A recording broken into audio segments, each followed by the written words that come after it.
Dapat tinutuloy mo kuya kasi para ano, para na rin sa anak mo. Bata pa siya 7 taon. Opo. Pero nag-aaral ba to? Hindi pa? Nilalakad ko pala po yung certificate niya. Nilalakad mo pa. Opo. Ano pangalan mo boy? Babae po yan, sir. Ay babae po yan? Opo. Para siya, kakala ko lalaki. Babae po yan. Babae mo pala. Bakit po? Wala, gusto ko lang tumulong.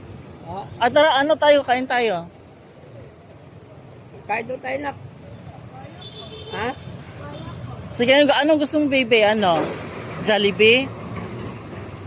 Kabila po muna namin yung ano. Kahit siya namin kasi kilala po kami dyan. Diyan lang oh. Oo, Hindi ba yan dyan, aanohin dyan. nila? Hindi ba mawawala yan? Di po, dyan po kami natutulog din dyan. Diyan po natutulog Kilala po minsan. kami dyan eh. Sige, saan nyo gustong kumain? Wala po yung kumain. Jollibee ka? Jollibee ba yung gusto?